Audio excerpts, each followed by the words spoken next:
Välkomna till ytterligare en udda onsdag tillsammans med Tryffelsvinet. Jag som pratar heter Anna Rönngren och jag är återigen sådär löjligt glad åt att få välkomna en hemlig gäst här till studion och jag kommer snart avslöja vem det är. Innan vi drar igång så vill jag dra av lite formalia som gör gällande att du behöver vara 25 år gammal för att lyssna på det här podcastavsnittet eftersom vi kommer att prata om alkohol. Och alla produkter som nämns framöver i det här avsnittet som då av en händelse kommer komma från samma producent, de sker också i samarbete med just Tryffelsvinet. So I'm switching to English now and I have the absolute honor and pleasure to welcome Adi Badenhorsts from South Africa to the podcast studio. Welcome. Thank you very much. It's a nice little studio we're in. Yeah. And I hope this is recorded clearly and that people can understand this funny South African accent. I mean, isn't that the most beautiful accent in the world, though? I don't know. I do like a South African accent, but I like your accent as well. I like a French accent. The Swinglish accent, you mean? Yeah, the Swinglish. Exactly. You do it well. Oh, thank you so much. Have you been to Sweden before? I have been to Sweden before, a couple of times, and I arrived here this morning, sorry. I'm here for 2 days, and the weather is amazing. It just looked so incredible driving here from the airport. Apparently it doesn't get dark here. I mean, it's this time of year when this is recorded, we're in the beginning of June, late May. And I mean, now is as bright as it gets. And in the northern part of Sweden, the sun never goes down. Yeah, well, I'm looking forward to this evening and to chatting to you today. For sure. And I wanted to start by asking, I mean, since you've been here a couple of times before, what is your image of Sweden and do we live up to that image? No, I mean, I think I've only been to Stockholm, to be honest. I haven't seen the rest of the country. And in the other times I've been here, it's been at a different time of the year when the weather has been it's been cold and it's rainy but I got today driving and I got a completely different impression of Stockholm and I love it. It's so beautiful. Your food is amazing. You certainly know how to drink and you drink well. You drink a lot and that is a great thing. Yeah, so I'm really looking forward to the next couple of days. And we're so happy to have you here. And I have an anecdotal theory about South Africans too, because I was in South Africa for 2 months back in 2010. Every time we went into a grocery store, they were playing ABBA at least once, which of course made me feel right at home. Am I right in my assumption that all South Africans really love ABBA, or was it just a coincidence? I hope that it was a coincidence. You know what happens in South African grocery stores and supermarkets when they start playing that Christmas music, when you hear Boney M at the end of October, then you know it's over. That nobody's ever going to go back to work. It's just that song just takes the work ethic right out of everybody's ass. But yeah, no. My daughter's a massive ABBA fan. Yeah. Massive ABBA fan. I'm ABBA'd out from all her ABBAing. So I was somewhat right, but okay, so enough about my theories. Before we start with the questions from our wine club members, would you mind telling us a bit about the Badenhorst family wines? Yes, no, I wouldn't mind. My name is Adi Badenhorsts and my wife and I, Cornelia, and our children live on a farm in the Swartland. It's called Moesfontein. I, together with my cousin, we own a couple of farms there and we produce wine. We've been there since 2008. We produce a range of wines called Secateurs. That's got a very prominent snoeisker or a pruner on the label. And then we do various single vineyard wines, some blends. And we've been in the business now, 2008. We made the first vintage in 2009 on the farm. We repaired an old winery and we've been there ever since. Can you tell us a bit more about this old winery? Was it there and just abandoned or? Yes, it was there. It was completely abandoned. When I first came to look at the farm, I looked at the vineyards. The vineyards were always a bit dilapidated. But they had tremendous potential because the farm is a crazy little farm. Kalmoesfontein was 60 hectares, like a little amphitheatre facing east and northern and southern slopes, up to altitudes of 400 meters above sea level, and just different angles and places of interest. And the vines growing there were amazing. But the winery was last used in the 1940s. It was absolutely poked. There was a guy spray painting cars in the winery when we first looked at it. It was really run down. It had the floor was a gravel floor, but yeah, we just fixed it up as it was, like old school winery, and started making wine in that building, and we haven't moved ever since. And all the vineyards that you have now, did they come with the farm, or have you had to purchase them? Yeah. No, the vineyards came with the farm. We have replanted a few. We've pulled out some vineyards. We've replanted. We've bought more land and replanted, and it's a continual thing to replace vineyards that get too old. Like winemakers love talking about old vines. They love it. I just want to slap them, because they don't farm them. Seriously, fuck. I mean, if you get like an old vine Chenin that's 50 years old and it produces 2 tons to the hectare, winemakers love it. But then they don't want to pay for the grapes. So I need to slap them. But, so we replace old vines all the time. Some old vines are exceptional because they're planted in the right place. But we like to have a balance of old and young vines. And how was the condition of the wines? Because the winery was run down. Was it the same with the wines? Yeah, the vines were quite run down, full of weeds, but that's easy enough to sort out. To remove the weeds by hands and to fertilize again with composts and manures and right cover crops, and it takes a while, but the vines now look in really good condition. And I've seen pictures of them because sadly I've never been to your farm, and you have like a very special trellising system, right, with the bush vines. Yes, that is not a trellising system. No, that's exactly what it isn't. Exactly the anti-trellising system, yeah, right? It's a complete, because it's amazing. These bush vines just grow out of it's planting a vine and it grows. And in the first couple of years, you make sure that you prune it and train it correctly, that it's got a few what we call bearers. And on those bearers, you leave buds on which it'll bud and grow shoots and produce grapes. Yeah, so we use the bush vine system is an amazing system because it allows you to walk between the vineyards. Look, I'm too fucking old to like walk. I have to climb under wires. I can't climb under wires anymore. I'd like to walk through vineyards, like with those things with wires and stuff. You got to crawl under that stuff, and you break your back and hurt your legs and stuff. I can't do that anymore. Bush vines, I can walk right through, up and down through the vineyards without having to crawl. No, they're not easier to work with because they're lower down on the ground. It creates a lot more labor issues. They produce less grapes, of course. But what is the amazing thing about the benefit is that you get perfect sunlight distribution in the canopy. Perfect sunlight. And you get good fruitfulness on the buds for the following year. Yeah, I mean, it's a little bit trickier to harvest, but I just love bush vines. It's the most natural way for me to produce. And you get bunches of different ripenesses on the same vine, which is great. And one more question from me then, before we dive into the questions from the Wine Club members. I want to know more about you. What is your background? You look surprised. Of course I want to know more about you. Yeah, my background is I come from Constantia. So for those of you who don't know, or maybe some of you have heard of Constantia, it's the oldest wine growing region in South Africa. That's where the first wines were made in South Africa, was at Constantia, which means Great Constantia. And my grandfather was farm manager on Groot Constantia Wine Farm, and he is there for almost 50 years. And that was a government farm, and my father was born on Groot Constantia, he and his brother. And as they grew up and left school, they started farming together in Constantia. They rented farms and they farmed grapes and vegetables, and they had some livestock. Constantia was like an amazing area in those days. It was rural and there was plenty of farms. Later on, my father was renting a farm called Buiten Verwagting. Try to pronounce that thing. No, thank you. Yeah, which means Buiten Verwagting means beyond expectations.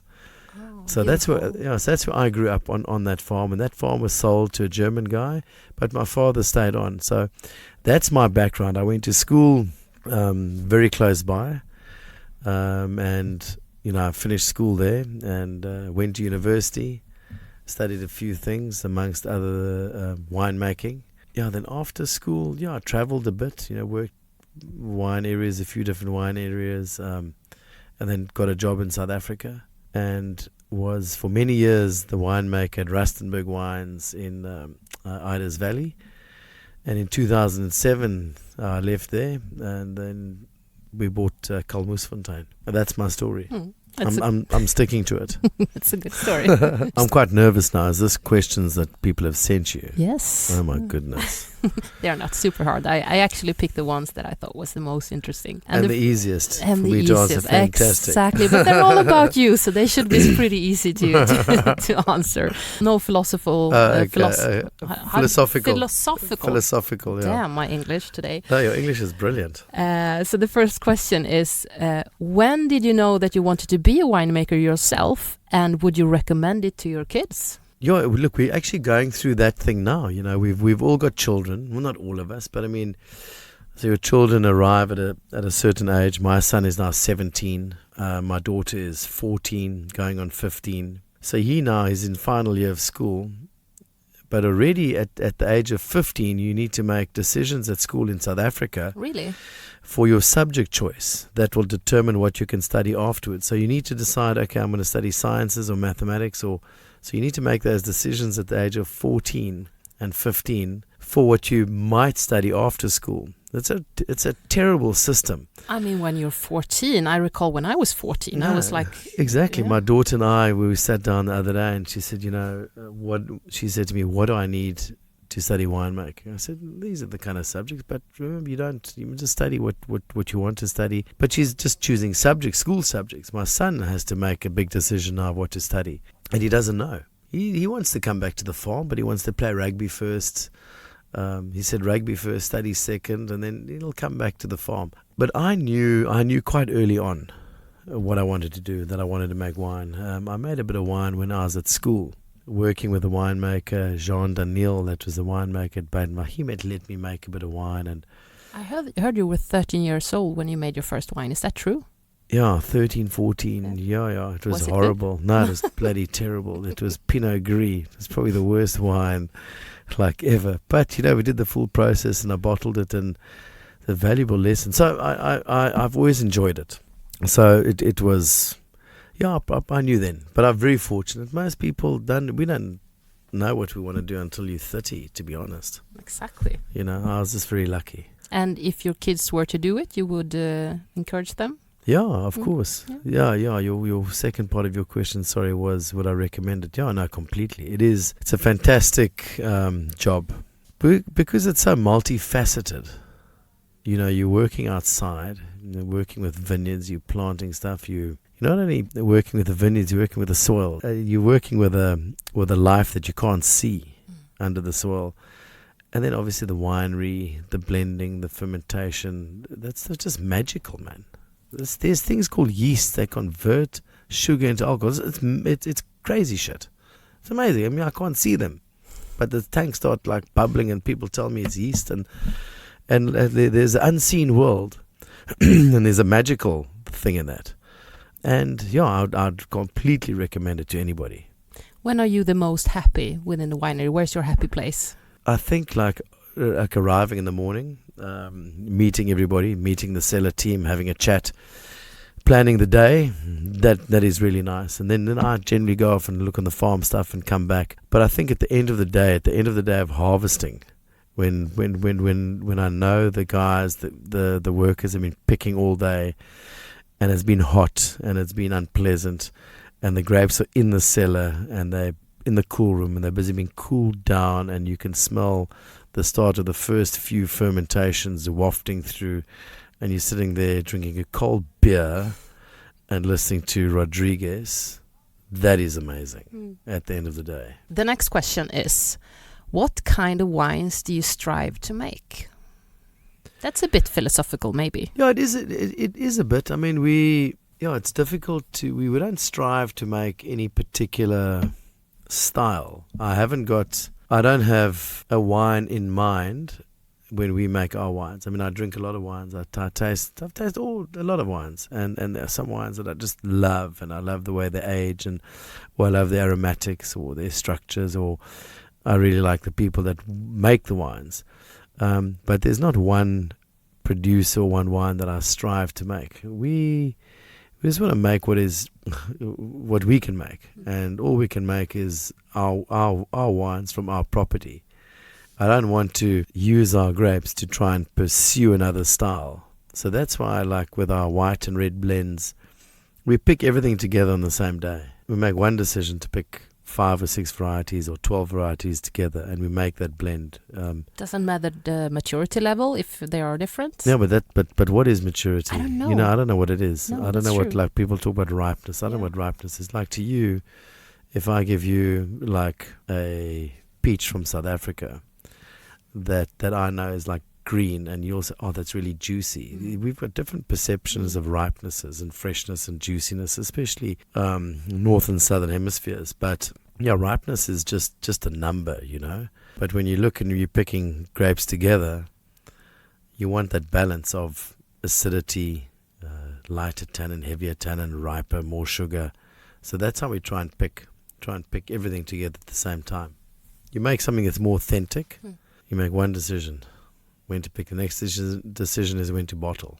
I don't want to make 12 decisions for 12 different white grapes. I don't want to be that pedantic. It's not in my nature. I like to blend everything together as we pick. Because for those of you who have not tried the family white and the family reds, is it the white that has like 11 different grape varieties or something like that? That's correct. Yeah. The red has maybe got 5 or 6 or 7. Yeah, only. Yeah, but also not all of it's on the label, to be honest. And the white as well. The white is like, that's like 10 to 12 or 13 grape varieties, all picked at the same time, and that's it. But if I phrase the question like this then, what do you want people to feel when they drink your wines? Yeah, I think when you open one of those wines and you pour it into your glass, there must be an aromatic sensation of a wine that's going to be compelling. It's going to draw you in a little bit. I don't want like just aromatics, terpene. That's not what I'm looking for. I don't just want oak. I don't just want reduction. The nose to me must be complex and compelling. That is going to draw you in to have another glass or have a sip firstly, and then the wine in your mouth and on your lips and your tongue. Because it's a blend of so many different grapes, I don't want people to try and identify the grapes that are there. They must identify with just that they've opened this glass of wine, they've had a smell, it's compelling, they're in your mouth and you're tasting it, swirling it around. You must just taste a wine and realize that wine is just from one place, that it's unique and it's completely imperfect. But it's perfect in what it intends to express about how we make wine and our approach to winemaking. So the next question actually kind of leans into what you just talked about, and that is, what would you say is the secret recipe behind the Badenhorst wines? Meaning, like, what do you do to achieve what you just said? No, there's no recipe. We just farm. We farm the vineyards, and we do basic farming. We're not biodynamic or hectically organic, and we farm. We don't use herbicides. We work some of the vineyards with animals, some with tractors, depending on where the vineyards are. Agriculture and farming, everything is about timing. It's like the timing. You're going to do everything if the timing is right. Planting of the cover crops. If you plant too early or you plant too late, the timing isn't there. Pruning, you need to be very, very accurate with your pruning as well. How you prune the people that are, how to train them. But from a winemaking point of view, there's no secrets. We just pick the grapes, press them, ferment them, and then they mature. It's very, very basic. The effort is in the farming, the timing of things, doing things at the right time. And as I said earlier, picking, if we're picking the white blend, we just pick, make a decision. When you think it's going to be a good ripeness, we pick. You make it sound so easy. It is just like that. It's really easy like that. And I've got like really cool people like working on the farm as well, a lot of family members and people that know what's going on, that want to do well, How many are you in the team? In total? Yeah. No, shit, I don't know. I've seen pictures and it seems like, I mean, my impression is that you have really fun time at work. We do have a lot of staff. We have lunch together every day. Yeah. There are pizza nights on the farm, so we do get to talk and relate on a level other than just at the workplace, which is important. But I don't know how many people there are working there. I'll count now. I'll send you a WhatsApp. But there's quite a few. There's quite a few. There's quite a few. But I mean, if you said 60 hectares, right? In total, your farm. No. 160. 160. Oh, I yeah. So the original farm that we bought was Kalmoesfontein. That was 60 hectares. That was 60, and now you increased. And then we bought a little bit more, and now we own 360 hectares. 360. So then I guess you need lots of people. Yeah, we have got like contract teams and so 160 hectares of vineyard. And I read somewhere that you recently bought something else, Fontaine, together with Eben. There's a farm called Jakkalsfontein. Jakkalsfontein. Eben bought a little piece of land at the top. I think Eben bought 11 or 12 hectares, and then we took the other almost 200 hectares. He needed that bit of land to consolidate with his farm or something like that. Yeah, so we've got a lot of vineyards, and we need a lot of people. And the new vineyards, will they be new wines that we will see in your portfolio, or will they go into the other wines? No, man, I'm trying to make less and less and less. I'm making too many wines. Okay. I'm going to start drinking Ritalin, okay? Just to start like focusing, just to like slow down and just do like less wines. So we started with the Kalmoesfontein white and red blend. That's what we just wanted to make originally. Then we started making secateurs, red and white and a bit of rosé, and oh my goodness. So like now we've ended up making a whole lot of single vineyard wines, but we're going to go back to the basics. We're going to like focus up and make less wines.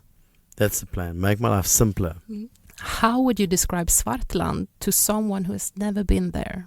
Swartland is an incredible place. You know, if you come to Cape Town and you drive around Cape Town, there's a wonderful city.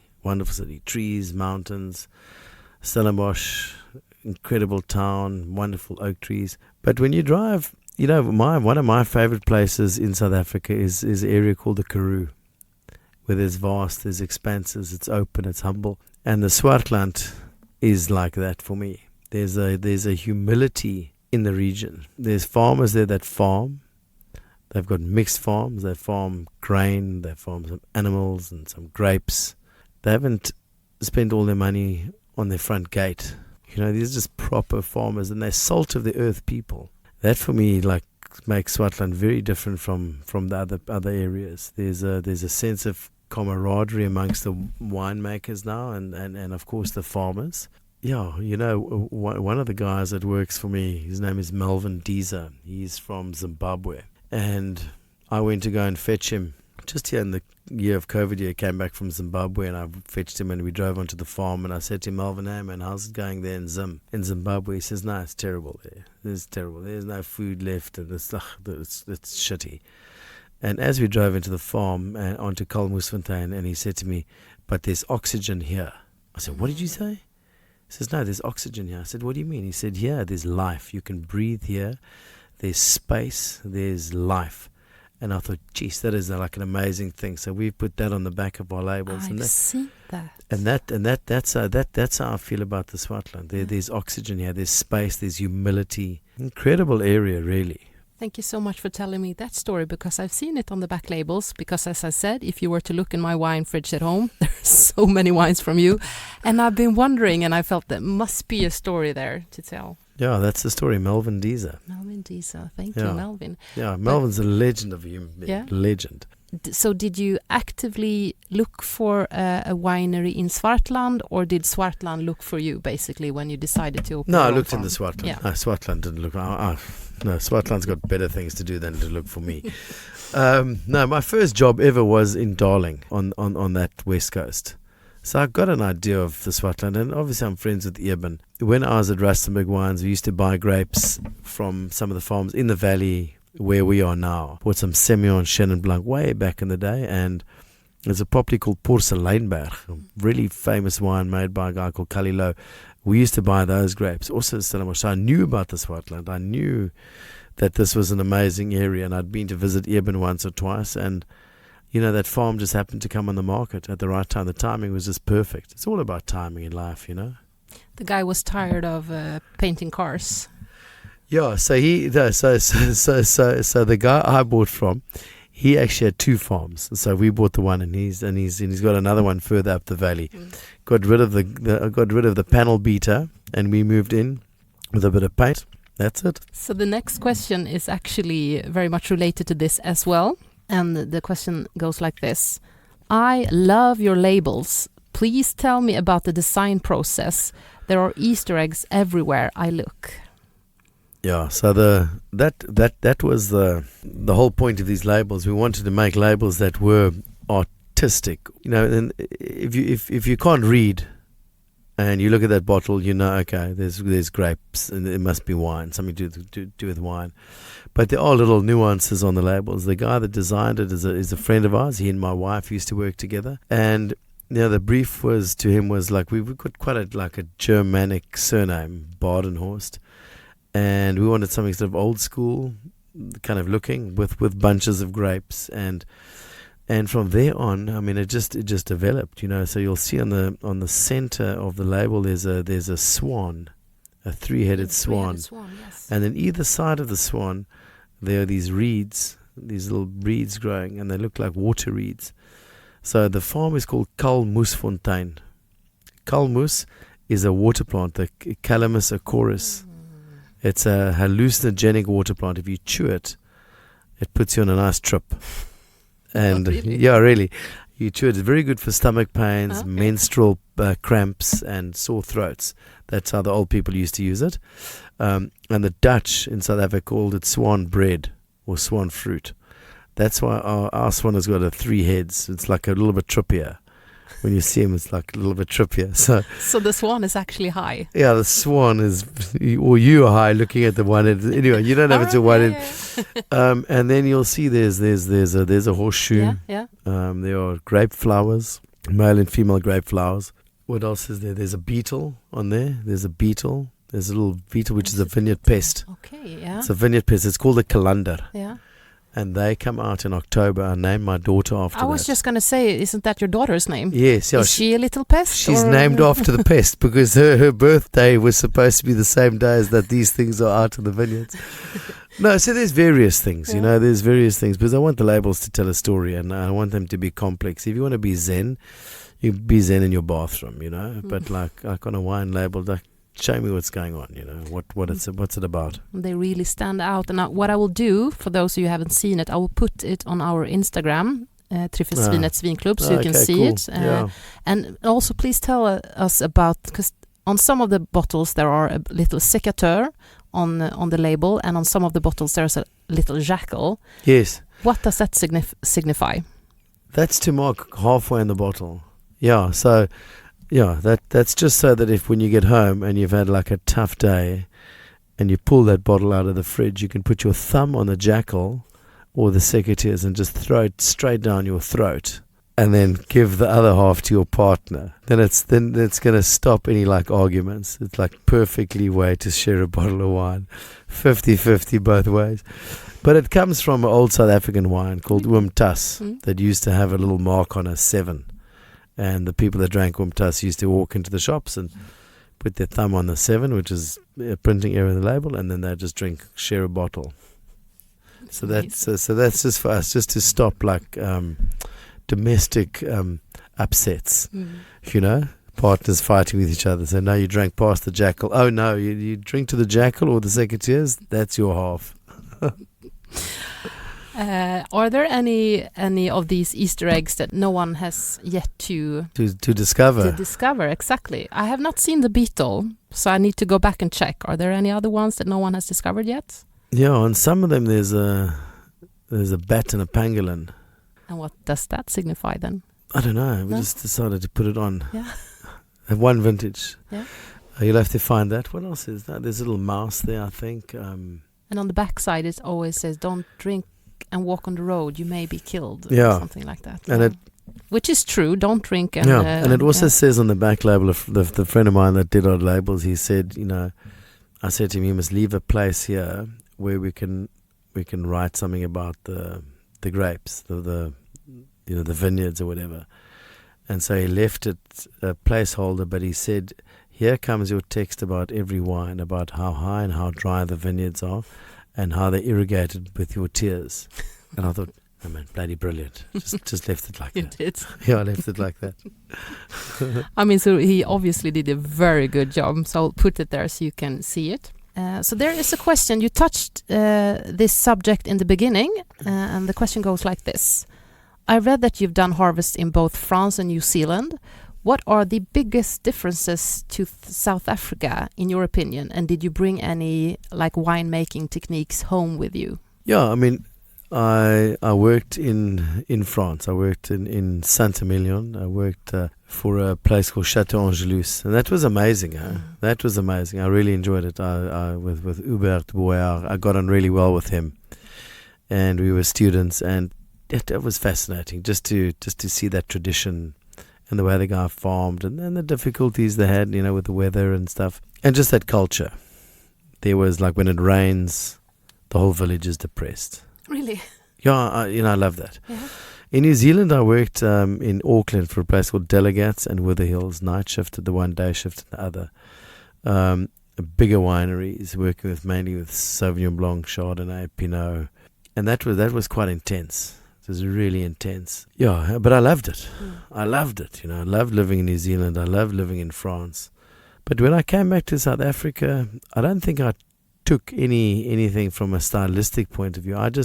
What it did was it just opened my eyes to another way of life. I mean, New Zealand's a difficult place to get to if you live in South Africa. It's very far away. And I'm very grateful that I had the opportunity to go there. I met a lot of amazing people. I learned to drink Chateau Moussard there with a friend. Every week we drink some Chateau Moussard. So I learned that, but it is a long way away. And France, obviously, I mean, it's where it all happens. And the French are very, very proud of their winemaking traditions, and they know what they're doing. You might not agree with the style of a certain wine or region, etc., but on a whole, they're amazing. But yeah, so South Africa, I never came back to South Africa to try and emulate anything like that. It was just to have the same kind of respect that the French have for their history, and try and instill that in the people that work for us on the farm, and the contractors, the workers, our customers, in what we're trying to achieve. But the biggest difference is South Africa is just an amazing country. New Zealand, there's no poisonous snakes. France, the weather is foul. I mean, the Swartland it's the land of milk and honey by far, and South Africa is. South Africa, the energy is just different amongst the people. There's a liveliness. You can sense it when you climb off that aeroplane and you drive past the shacks and the townships, and you go into Cape Town city centre, and the guys begging in the streets, and the amazing restaurant next door, and there's just a sense of energy and hopefulness in South Africa. That is the great thing. That's why I love it. When I was there and the guy picked us up at the airport, he said, "Oh, this is your first time. This is going to be the most expensive trip of your life because you'll always want to keep coming back to South Africa." And he was very, very true. Yeah, it is just the most amazing place to be a tourist in Cape Town. I mean, you've probably been to many places. I've been to many cities throughout the world, like what people say are like great cities, But the best one, and I'm not even without being biased, is Cape Town. Just from a tourist point of view, it is incredible. Just it has everything. This might be a bit philosophical too. I promise you there weren't going to be any, but the question is like that. It doesn't matter. I'll try and answer it. What is the best thing about being Adi Badenhorst? I don't know. Just that I've got a nice truck to drive around in. No, I think one of the nice things, not about being me, but I mean about our business and how we operate, is that we can employ people. We can take care of people. That is very satisfying. I mean, I don't give a shit about wine prizes and whatever. But as long as when you own a piece of land, or you must be productive, and if that can help other people, that is quite lucky. And I've got the opportunity, not myself, but I mean like myself with all the people that we've got the opportunity to do that, to change people's lives in that way. We're not trying to save the fucking world. I mean, I don't care. We just want to help a few people around us make their daily lives better. That's the main thing. And so finally, if someone wants to visit your winery after hearing this is my question. Yes. How do they go about doing that? Can they visit your winery? Yeah, have you guys got internet here in Sweden? Some places, yes. Well, that's the amazing thing about the internet is, no, you can just type in AA Badenhorsts Family Wines and it'll take you to our website. The website, I don't know what the website looks like, but on the website you'll be able to find like accommodation and tasting notes. So we've got 5 or 6 houses on the farm that are available to rent. Amazing places. You know what's the most irritating thing when you travel is when you come to Airbnb and it's shit. When you take out that knife and it can't cut a tomato. Yes. That is like the worst. I hate that thing. So we've got 5 cottages with sharp knives. No IKEA knives then. Yeah, just proper sharp knives. A little bit of decent Wi-Fi, a place to swim, place to make fire. And they're very popular, our cottages at the moment. I mean, they're running at occupancy of 70-80%, which is amazing. And so you come out to us, you book a cottage or you book a tasting, you book lunch. We serve lunch every day, but from 12:30 to 1:30, not at 1 o'clock. And you can't order food. You get what there is. Yeah, that's how lunch works at our place. Okay. If you book for lunch, you get whatever's cooked that day, and then that's when people book tastings. They normally come on a Wednesday or Friday, book tastings. But we give tastings, and we love having people visit. Nikita told me about the pizza nights. You have to pre-book those, I guess. Yes, yeah. The pizza nights are next level. The pizza nights are amazing. It's crazy, if you can imagine. Driving at night, someone says to you, come, we're going to go for pizza, and you drive along the night and you're driving this crappy little dust road, like really bad dust road, and all of a sudden you end up at this oasis where the people are serving pizzas and there's 140 people. It's like a proper vibe. It's amazing, really incredible. So that's my brother's business. That is the pizzas, and he makes the best pizza in the Southern Hemisphere by far. He and his wife run the hospitality business at the farm, and he's just a very good chef and amazing with people. And I mean, you can see like those. I don't know if there's any clips of pizza nights, but it's just an amazing experience. And our farm, which is quite cool as well, has become a gathering place. You can meet all the other winemakers. All the winemakers, farmers, everything, which is quite cool, because often, like, if you live in a farm in a rural area, somewhere, it's quite difficult to meet people. You have to make a special effort. But now what we've done there in Kalmusfontein is we just created the venue. So you come and you meet your people there, your friends, and that, it works very well. Wow. I can't wait to go there. Let's say that. Yeah, you must. Yeah. You must. And it's not hard to get there, because you just got to fly downwards. Same sort of time zone, maybe an hour or 2 different. But you fly straight on, land in Cape Town, sort it out. I'll come and fetch you at the airport. I'll take your words for it. Come and fetch you. Just give you a little. I'll take your words for it. I'll send Melvin with a little name board of that. And if there are any of you listeners out there who wants to know even more about Adi and his wines, or have questions for our podcast, you're more than welcome to contact us at fråga@tryffelsvinet.se. This has been an amazing time, Adi. I'm so very pleased that we could have this moment together. And I look forward to the tasting tonight. Well, thanks very much. It's like, if anybody wants to get hold of him, my email address is weinbefok@iafrica.com. Very simple, but please come, and thanks very much. We'll see you tonight. Thank you so much. Bye. Okay, bye.